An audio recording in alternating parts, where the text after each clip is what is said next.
You're listening to Mav Radio's Haunted Heartland on KVNO 90.7 HD2. You are listening to Haunted Heartland on mavradio.fm. UNO's scariest station. So now we're kind of heading into the top of hour 2, and if you haven't followed us on social media or been looking at the live stream, then it's your fault. Ladies and gentlemen, you have to get out there. You have to go like our Facebook page. I hope you're still sitting in front of your radios like it is the 1930s, because this is probably, quite honestly, the best show you've ever heard. You're listening to the 5th annual version of Haunted Heartland, sponsored by mavradio.fm. Not sponsored, we are Mav Radio. Anyway, Carissa Lauber up here in the Hatchet House. She's got a story about the Hatchet House over in Papillion, if you've never heard of that. A one-room schoolhouse currently sits in downtown Papillion. Today it is known for historical tours and field trips for 4th graders. But most residents don't know about the urban legend surrounding the Hatchet House. Reporter Carissa Lauber digs into the past and speaks with 2 brothers who worked on the school and discovers a haunting connection.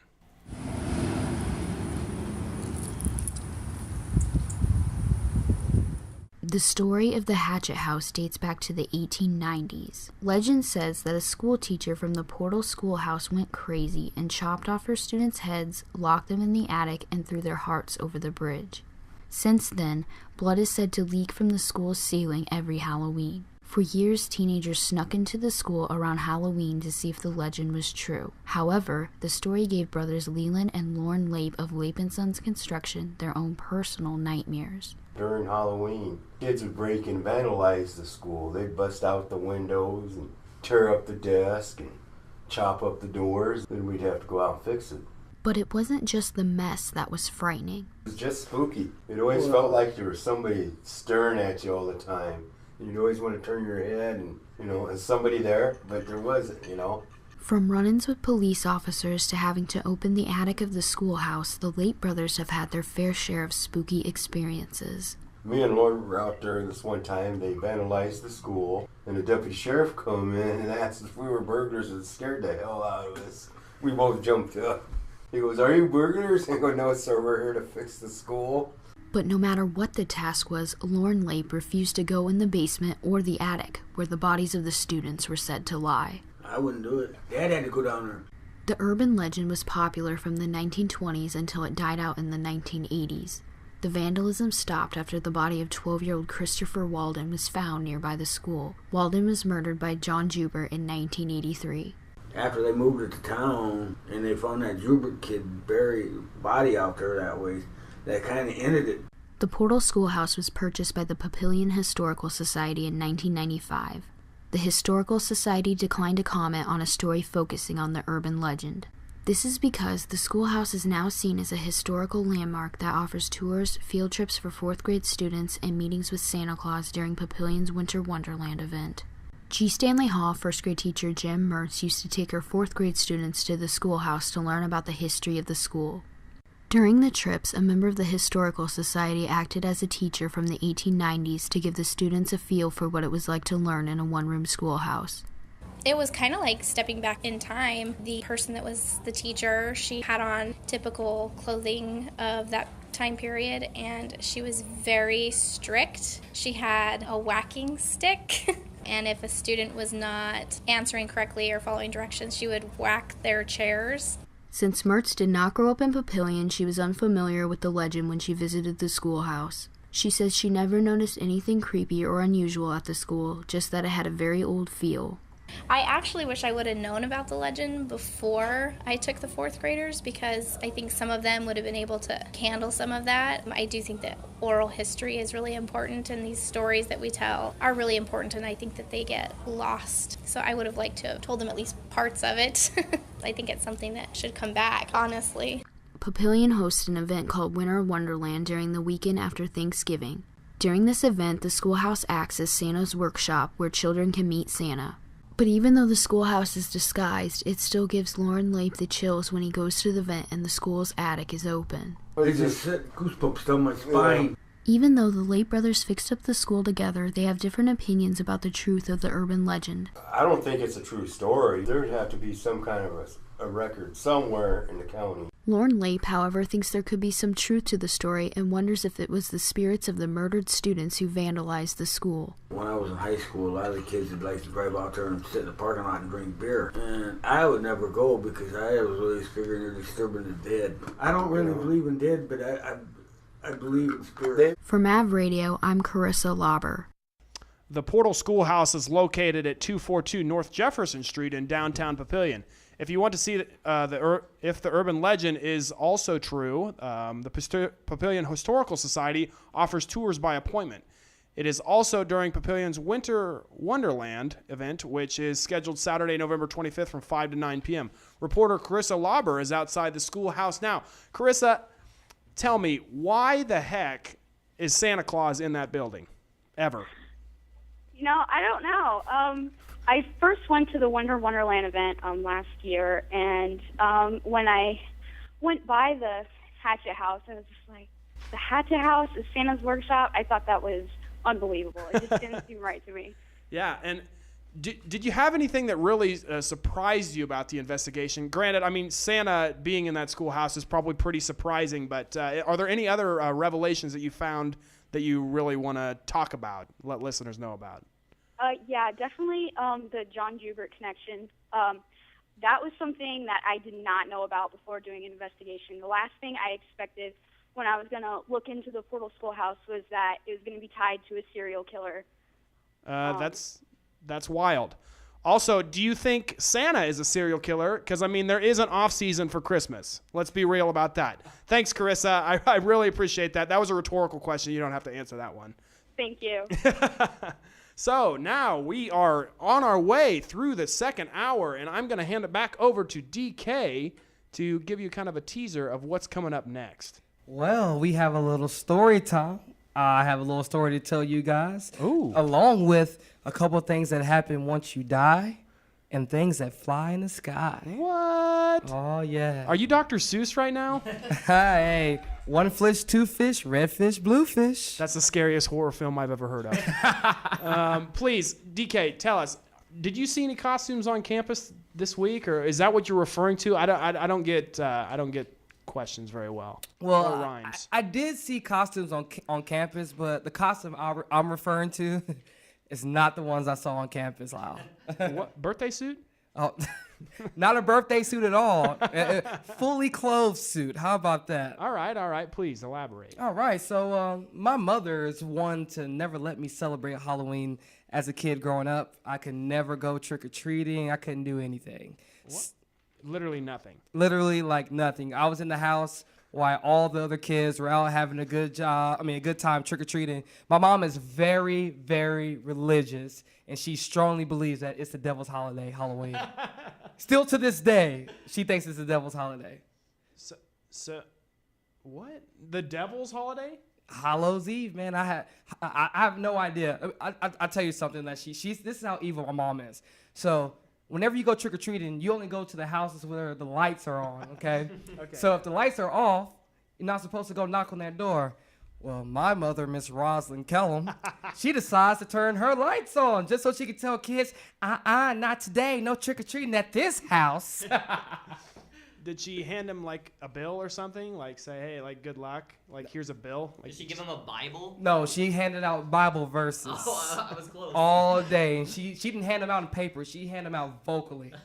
She had no shame in her game. Okay, DK.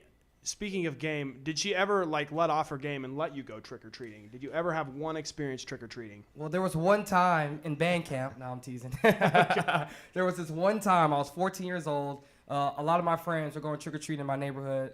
And I was like, Mom, just this one time, please let me go trick-or-treating. And she told me, well, you're not going trick-or-treating unless you have a costume. And unfortunately, I'm not spending any money on no costumes. I got to put food in your belly and food on the table. So I was looking around the house trying to put something together, and I came across the greatest costume of all time. Stephen King's It? No. Okay, Zach, you got to guess. A morph suit, just like a green morph suit where it's just all green. It's morphin' time. But that wasn't it either. I had a bed sheet. Okay. That's like Halloween 101. We didn't even Yeah. get that. I feel like that's like your first ever costume. Well, it really was at 14, it was my first ever costume. Let me give you a little background on what this bed sheet was. Well, all right. I've had this bed sheet for about 2 years. It was the only bed sheet that I had. But it was the only thing I could get, and it was no longer a white bed sheet. It was a beige bed sheet. So you were a beige ghost. I was a beige ghost. Yes, sir, I was. And I had to cut the holes through it myself. And one hole was near my corner of my mouth, and the other one was at the corner right of my eye. So did you enjoy going Halloween Well, I would enjoy Halloween a lot better if I didn't have to have a trash bag as my Halloween, to hold my candy. And my mom gave me a H-E-B is like the equivalent to like, what's a grocery store here in Omaha? That's not Walmart. Family Fare? Like Hy-Vee. So H-E-B is the equivalent to Hy-Vee. But I thought I was going to get like a lot of candy, so I didn't want a Hy-Vee bag. So my mom was like, well, take a trash bag then. I mean, if you meet my mom, like, she's super amazing now. She's way more laid back than she was when I was growing up. But back then, she didn't play any games. And by the way, I didn't argue, and I didn't give my mom any problems. My mom is 6'2", about 265 pounds. So, yeah, I don't play around with her. Quick question. Does she know that you are here right now doing Haunted Heartland? She does know, and I'm supposed to text her whenever my story comes up. Too bad it's not about the time that my mom didn't let me go trick-or-treating. I don't want her to hear this part. I got to go see her when I get done with this tonight. Well, fortunately for us, we do have stories, to keep us on track and keep us going. So your mom, you might be able to disguise it enough to where she doesn't know that you talked about. Yeah, well, my mom loves me, and I love her, too. And it's all love here in the studio today. Right. Amen. All right, what do we got coming up next, DK? All right, next up, like I told you guys earlier, what happens to people when they die, and those weird things that are in the sky when it's dark at night, and you just see a flash of light. You're going to get that right here on the 5th annual Haunted Heartland on mavradio.fm. You're listening to Haunted Heartland on mavradio.fm. Hope we don't scare you to death.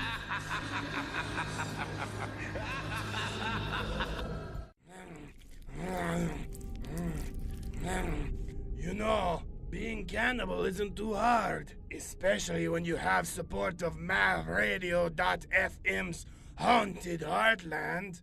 Yorgi, kick it. I am a cannibal, I eat boys up, you better run. I am cannibal, yeah, I love geisha. And we are back to the 5th annual Haunted Heartland, and we're moving on to our next story. Death. That's dark. Many people fear it, but everybody knows that this is inevitable, and there's no way around it. Reporter Phil Lemon examines the art of death at Heavey Hoffman Dorak Cutler Mortuary. That is a mouthful. That really is, man. I had to ask Jodine several times how to pronounce that. But anywho, to see what it's really like to work around the dead, 2 employees, David Coomer and Lou Ilian, discuss what led them to work there and why they've stuck with it. Have you ever thought what it would be like to work around dead people? For David Coomer, it's been a part of his everyday life for 17 years and finds no regret in his career choice. In fact, he finds it to be a very social job. Some might think funeral homes may be haunted or have spirits flowing throughout the building, especially around Halloween time. Coomer, having worked here for so long, has yet to meet a ghost face to face. I had often wondered that when I was getting into the business, and I had always heard stories of crazy things happening, like the body sitting up in the casket, and I'm here to tell you it doesn't happen. Coomer received his degree in sports science at the University of Kansas, but then discovered he wanted to choose a different path. He was coached into joining the funeral business by his grandfather, and then went on to get a degree at a mortuary school in Kansas City in 1999. I have a lot of compassion for the families that we serve here. The office manager and receptionist at the mortuary says it is a challenge at times because you are working with people who have lost loved ones. Although the job does deal with death at the forefront, Lou finds a positive side to her job and purpose. It is also rewarding in the end because knowing that you've helped somebody through their grieving process to make it a little bit easier. Coomer and Ilian both shared that compassion is at the top of the list for what is needed to work around people who have passed, and that you have to be ready to help any type of person dealing with the loss of a loved one. And people deal with grief in a lot of different ways. I've seen laughter, crying, quiet, talkative. It hits everybody different. Since working at this Omaha mortuary for nearly 2 decades, Coomer's perception on death has changed for what he says is for the better. He was a bit uncertain about death growing up, but this job has given him a new viewpoint on life. This has definitely opened my eyes and has, through my faith and also work, has given me the confidence to know that one's passing is okay. Some people may not know, but in the funeral director's job includes the responsibility of dressing and preparing the bodies to be presentable for their casket and the people of the service. But for David Coomer, that's a small deed to take on, and says it's all worth it at the end of the day. I would have to say, working with the families, helping give them the proper closure that they need for the passing of their loved ones. This business is full of a lot of hugs and firm handshakes. We hear a lot of thank yous, and that really hits home. And at the end of the day, you leave here knowing that you have given someone all the help that you possibly could. Hefe Hoffman Dworak Cutler Mortuary suffered a major fire back in January of 2016 that forced them to have a temporary location for over 1 year. They have just rebuilt at their old location on 78th and West Center in early October of 2017, and they, like David Coomer, are there to stay. For MavRadio.fm, I'm Phil Lemon. As you can see, working at a funeral home certainly takes a special, dedicated kind of person. But at the end of the day, they're just like the rest of us. Phil Lemon, how you doing today, bruh? I'm good. I'm live at Hefe Hoffman Mortuary. How you guys doing? So are you like inside or outside? I'm outside, but actually I got a tour of the newly rebuilt mortuary. They actually had a fire, as you heard. But yeah, it's really nice. They just rebuilt this. This is their old location, and they were temporarily at like further out west, like 132nd. But yeah, it's really nice here. They got a bunch of new rooms, all upgraded stuff. So yeah, it's really nice here. So did paranormal activity start this fire? I mean, possibly. I'd say there's a good chance.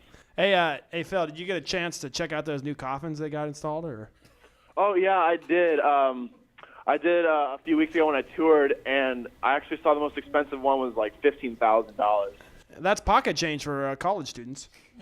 Oh yeah, definitely. Yeah, if we all gathered together and put our money together, it still wouldn't be enough. We'd all lay in the same one. In your opinion, what's the hardest part of this job? I mean, for me, I think the hardest part for being like a funeral director, just working here, with just having to be around death. I mean, for the most part, I don't think I could do this job, but I mean, it takes a really dedicated kind of person, and from what they tell me, it has changed their viewpoint on life, and it's just made them really grateful for every day that they live here. But yeah, I'd just say the hardest part would have to be just working around dead people, and because I mean, most of us aren't used to that, so yeah. Well, we really appreciate you, Phil. Make sure you get to your car safe and don't get ran over by a car, because you'll be the next victim at the mortuary. Okay. All right, thanks, DK. That's the darkest thing I've ever heard, DK. And with that being said, we're moving over to the next story. And it's going to take you high in the air, dark within the clouds. A yearly Labor Day camping trip took an odd turn for a set of kids after deciding to take a walk through the woods and ending up in a puzzling situation. Reporter Cassie Golden takes us through one family's tale of an encounter with what they believe was the paranormal. For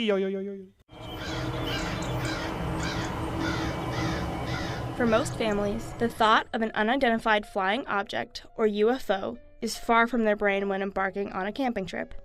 For one woman, it's now her first thought. We were in this cornfield, and then all of a sudden, we heard, I don't know how to describe it. It's like a big old, like, swooshing noise. And we heard, like, this big old swoosh, and then this flash of light just went completely across the sky. Jenna Heineck was 9 years old when she had her first UFO experience in Springfield, Nebraska. The family had expected this trip to be like the numerous other excursions to a family friend's farm. The kids had always taken long walks along the edge of the property and wanted to continue their tradition. In the middle of their walk, things changed, with a swooshing noise and a flash of light. After the ordeal, the kids saw a coyote, which only added to their fear, but it wasn't over yet. We hear this swoosh again, and the beam of light comes back across the sky, and this, like, coyote just sprints away. At that point, all of us were really freaked out, so we just sprinted back to the farmhouse, went back into our tents, and we went to bed. This UFO experience is not a one-time thing around the state of Nebraska or the United States. Hundreds of people experience out-of-the-ordinary things in the night sky every year. Kyle Finley, the UNO Mutual UFO Network, or MUFON, Society Community Advisor and Assistant Director of the Nebraska MUFON, is no stranger to the phenomenon himself, having investigated many cases. I've seen a lot of like UFOs in pictures and stuff because we do investigations, but nothing personal. Usually it's identifiable. Finley validates the experience Heineck had as a child, pointing out that lights are common themes in UFO cases, but often can be dismissed right away. For UFOs, you get just about everything in the book. So some are just the, light in the sky. That's like 90% of the cases. And we can dismiss most of them, but some of them do, weird maneuvers. And we're like, that's a classic UFO then. But a lot of other people, they get abducted, and then they have, that's a whole nother case right there, because then it's like they meet certain beings, we don't know what they look like, there's a whole range of them.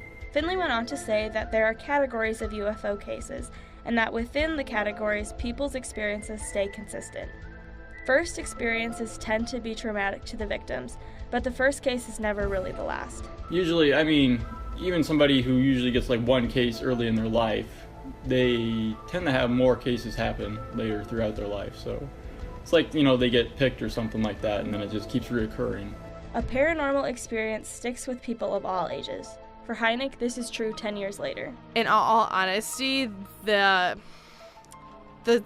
impact of the sound and how the feeling it left after it happened was so weird and eerie that I still can remember it today. While Nebraska is not exactly a UFO hotspot in relation to other parts of the United States, the area does see some action every month. I could pull up this sheet and it shows how many each one has, but we're, I don't know, like 10 cases.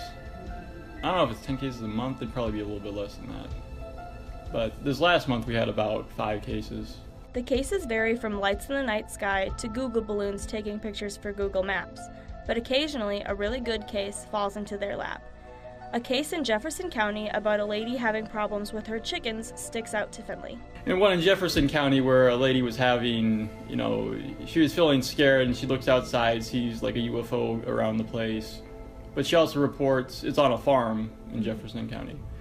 And she has like chickens and stuff, and their entire chicken coop will disappear. And the door's still locked, and so she doesn't know what happened to them all. There's no feathers, no blood or anything. This case is in a special group of cases for Finley, the kind of case that had no explanation to be found. Every once in a while, like once a year, we get like a really good case that stumps everybody, so that's what we look at.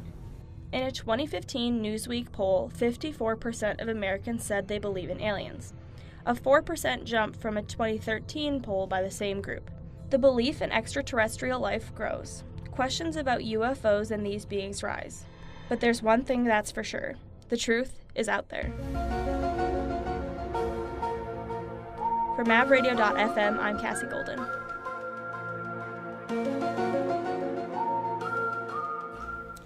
Unidentified flying objects have been reported as far as back as the 1600s.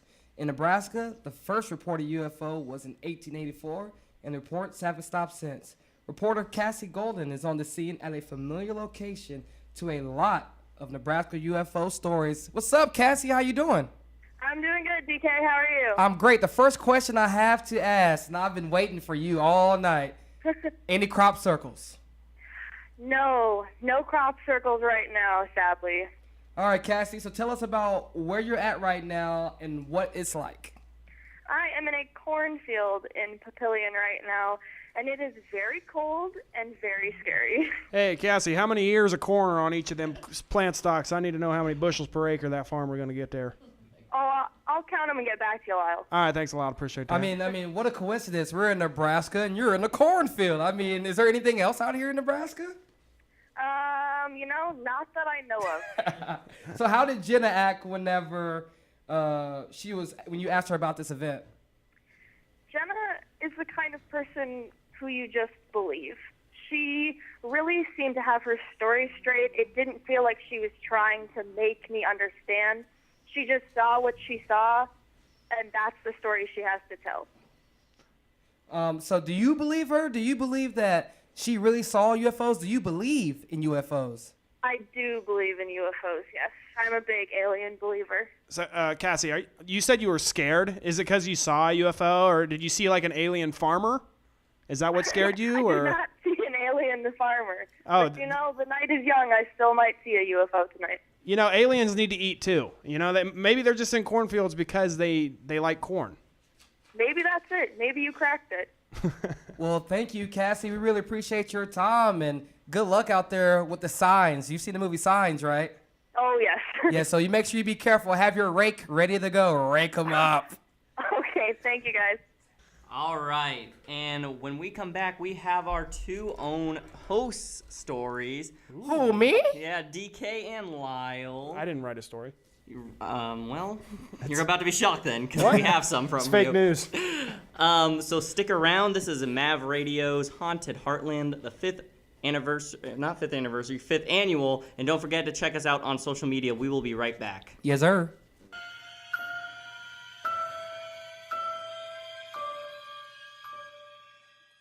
You're listening to Haunted Heartland on mavradio.fm. Look it. It's freaking bats.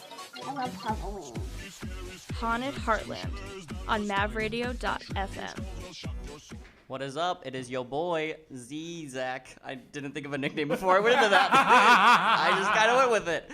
We are here. Hey, you came in so fresh, though, Zach. We are here for the 5th annual Haunted Heartland. We got your other boy, Lyle, and your other boy, DK. Yes, sir. So, let's talk about what we all want to talk about tonight, what we all came here for, some phobias. So, having legitimate and illegitimate fears is common among all people. According to fearof.net, the top 3 phobias are fear of spiders, snakes, and heights. However, how many fears are categorized as full-fledged phobias?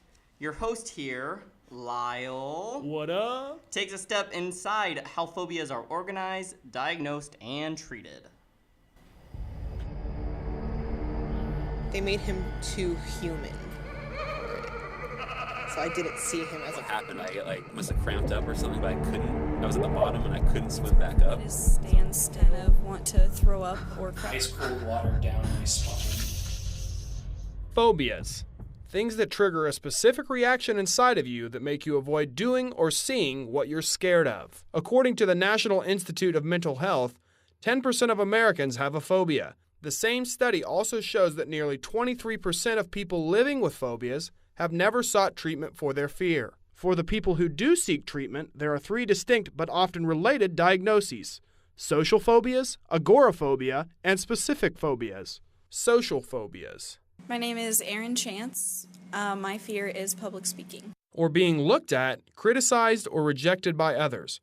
According to the Diagnostic and Statistical Manual of Mental Health Disorders, a majority of social phobias develop in between the ages of 10 and 19 years old.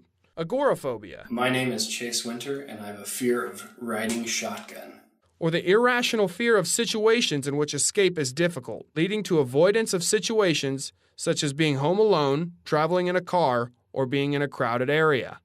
and specific phobias. My name is Ariel Hernandez, and I have a fear of clowns. Specific phobias consist of 5 different distinct types: animal, natural environment, situational, blood injection injury, and other. According to verywell.com, nearly 19.2 million people in the United States live with a specific phobia type. Dr. Justin Weeks, a clinical psychologist at the University of Nebraska Med Center, describes what qualifies as a phobia. If a person experiences intense anxiety and is either prone to avoiding or to enduring with dread being in the presence of the thing that they fear. UNO student Ariel Hernandez has a fear of clowns due to what she calls a traumatizing and unexpected mishap with a fire baton twirler at a circus she visited when she was 7 years old. One of the clowns, their wig caught on fire from being too close to the baton twirler. So the clown was running up and down really close to the bleachers where I was sitting, screaming hysterically. I started crying. Separating the difference between a fear and a phobia can be the determining factor for seeking treatment, Dr. Weeks explains. A lot of people fear things, but they don't necessarily want to undergo treatment for them. So, for example, a lot of people fear spiders or fear snakes, but they also don't feel the need to get over those fears, or fear clowns, but they don't feel the need to go to a circus, so they don't really feel the need to undergo treatment for it. Depending on the type of phobia, Weeks says that there's a variety of treatment options for patients. One of the most common treatments is an element of cognitive behavioral therapy known as exposure therapy. And what exposure what it is exactly what it sounds like. The patient is encouraged to stop avoiding the thing that they fear. And it's usually done in a gradual sort of step-by-step fashion where you take away the avoidance and you give the patient the opportunity to learn that the thing is not going to result in the feared outcome. Dr. Weeks says that phobias don't always originate from having a bad experience with the thing that is feared. A lot of people assume, it's kind of a misconception actually, that people who have a phobia have had some kind of traumatic event involving the thing that they fear. In reality, what research has shown is that it's actually the case that people who fear something are more likely to not have had exposure to it. In fact, most phobias originate from modeling by another person, information obtained, or observational learning, which are all underlined by avoidance, which isn't healthy, according to Dr. Weeks. When we avoid something that makes us uncomfortable or anxious or fearful, it makes us feel better. That rewards us and makes us more likely the next time around to continue to avoid that thing. That makes us feel like we can't be around that thing because we feel better when we're away from it. And so it sets up this really vicious cycle where you're constantly feeling the need to avoid something, you're never feeling comfortable around it, and you didn't have the opportunity to learn that it's safe to be around. Keenan Crick, licensed mental health practitioner and Goodrich Scholarship Program Student Services Specialist, encourages students to use self-evaluation to gauge the level of their fear severity. Checking your fear or your perception of fear with others around you to kind of measure to see, hey, is this a rational or irrational fear, is one of the first steps that I'd recommend to a student. If the fear becomes too severe, Crick recommends students visit counseling and psychology services or the community counseling clinic, both located on the University of Nebraska at Omaha's Dodge campus. For MavRadio.fm, I'm Lyle Kukuski. So some of my phobias real quick, Lyle, since you're here in the studio. I am scared of doing radio shows on Halloween night at 7:30 or whatever time it is. Well, it seems like you have all the requirements. But this isn't about me tonight. Oh. This is about you. Oh. This is the Lyle Show. What? The Lyle Change Show? the name of it in the middle of the show. I mean, but my name is Lyle Scare, so I feel right. So for real though, what are some phobias you have? So, Zach, it's funny that you mentioned that because a lot of my friends know me because of my love for food. But actually, my phobia has to do with food and the food industry. So when I was younger in high school, I used to bus tables at my aunt's restaurant. Bussing means basically cleaning up the scraps left over from the food that people have ate. Not driving buses? No, not driving buses. I was only 14. Anyway, so part of bussing these tables was it required me to pick up other people's plates, which was okay when they cleaned them.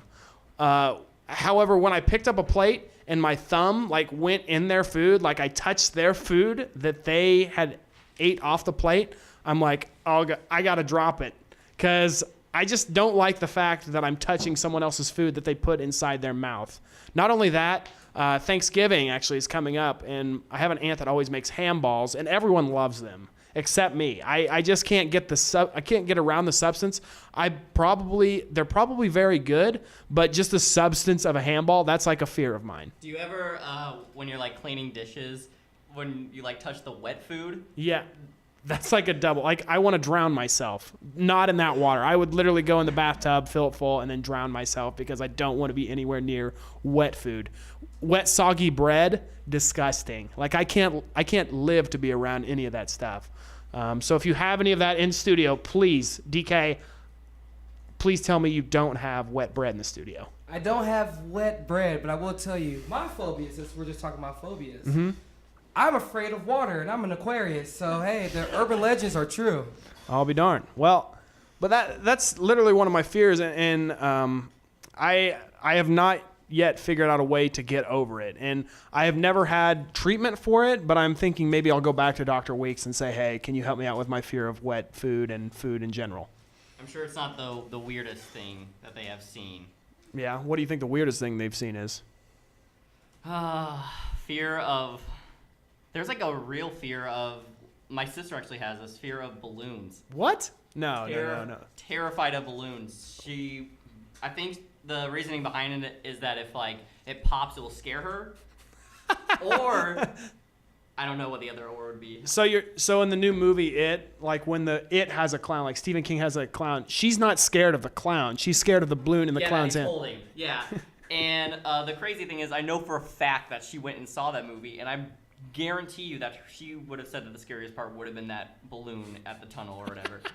So what do you buy her for like Christmas and different like? Do you Nothing. That's really sad. But we're not going to stay on that sad note because Zach doesn't care about his sister. We're going to go into another story, a short story actually that's been recycled, but actually a really great story for new listeners. It's called Ticking by Cold Whistler. Step inside the mind of a man who could be your brother, son, neighbor, or classmate. From the outside, he's gentle, calm, unassuming. But what happens when there's a tsunami brewing inside his personality? The wave is set to crash and destroy all in its path.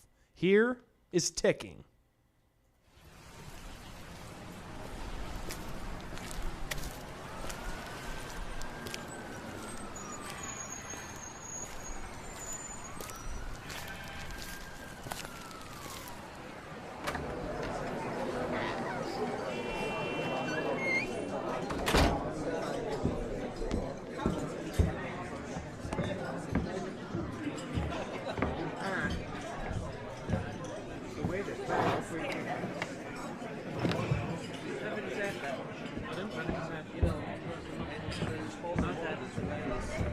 Good afternoon, sir. Can I get you a coffee, juice, or water?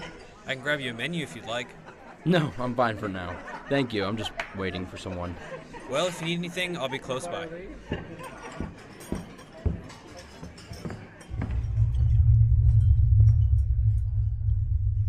No, he isn't the one. I can't hear it yet. It's nice, though. Peace and quiet. It's nice to only hear people just being themselves. Places like this help me think clearly. Until I start to hear the ticking again. And it will happen soon. It's been so long since I've heard it. Tick, tick, tick. It'll only get louder until I have to fix it. Until I have to stop the ticking. The first time I heard it, I was so scared of what it meant. What it meant for me. But now I yearn for it. I'm so anxious to hear it again. So I can fix the ticking and make it stop. It's become my passion. The thrill I chase after. I would say I'm just like everyone else in this cafe, but everyone else would say I'm a monster. An outcast. But they don't know that part of me, which makes the thrill that much more enticing. The last time I heard the ticking, I had her complete and utter trust. It was such an interesting experience. I actually felt something for her. But the ticking only got louder. Tick, tick, tick. It was so deafening. But once I made it stop, once I fixed the ticking, that feeling was indescribable. Maybe that's why I haven't heard it for so long. I miss it. But I also wonder if I've finally fixed it after so many years. But how could that be? This is who I've been, who I am. What would my life be without it? Could I be someone else? Live a different life? I do like the quiet, the calmness. Maybe I can try.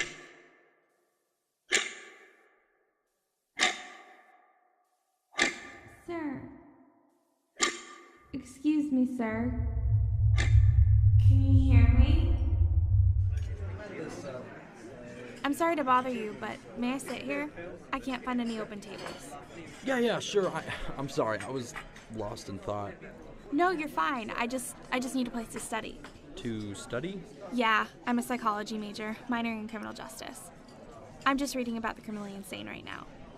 I'm sorry I'm rambling. I think this stuff is really cool. No. You're fine. It really is cool stuff. Tell me, have you ever heard the definition of insanity?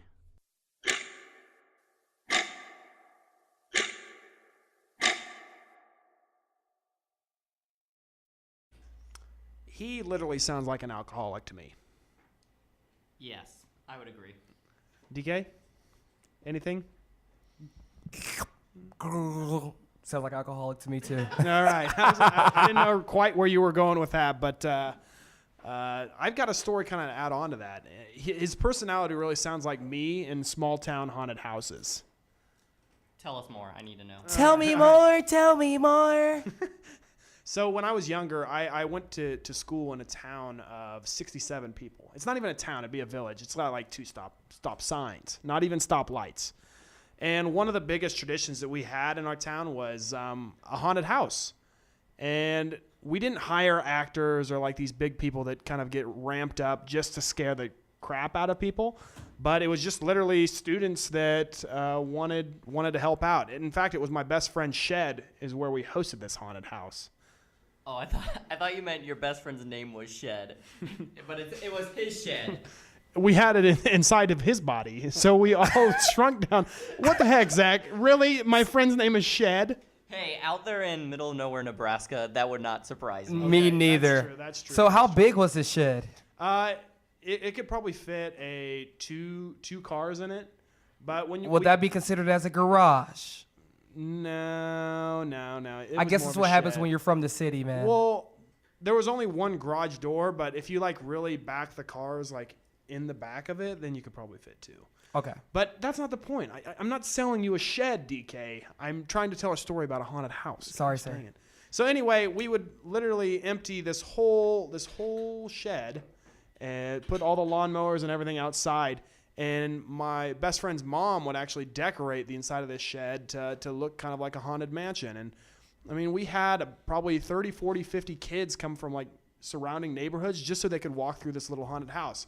Nonetheless, I was always the inmate. So I was always in this really crazy cell where I would like jump out at the kids and scream at them. I didn't know what to scream because it was my first time being part of a haunted house, and I don't really do that all the time, do it every day. But you eventually get to the point where the kids keep recycling through. And then by the last time you go, you're just like, boo, I'm an inmate. Ooh. Will you let me out of here now? Because I want to go home, kind of hungry. Like, I'd like some nachos. And then they're like, get back in your cell, inmate. And I'm like, okay, joke's over. Like, Halloween's almost over. I'm going to take all your candy as soon as I'm done here just because you said that. So thanks.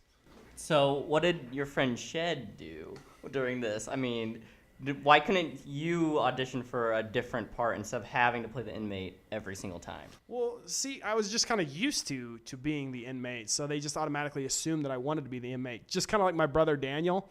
He was a really quiet guy, so they're like, Dan, you would make a really great vampire. So he would literally all night, he wouldn't even jump scare anything.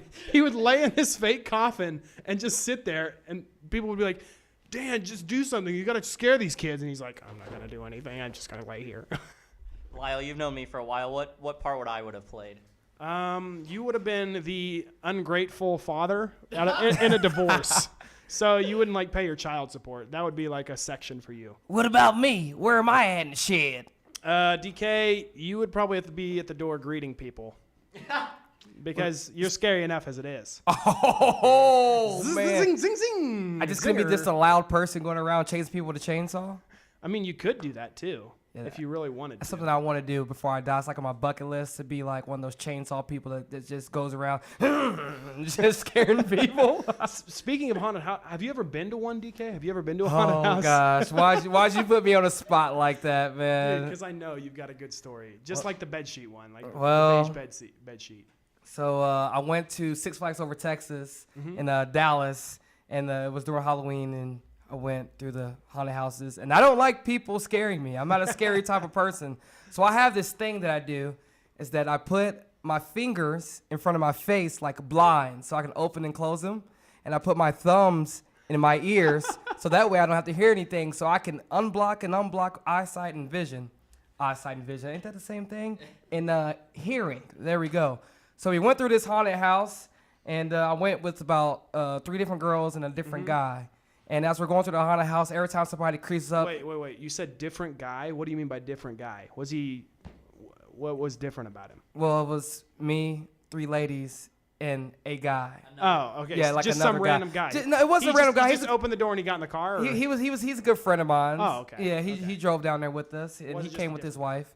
And as we were getting scared, I will always grab whoever's in front of me, which was normally a girl, and I drag her over to who's going to scare us. So basically, I was getting rid of people to save my own life. You basically used her as a riot shield.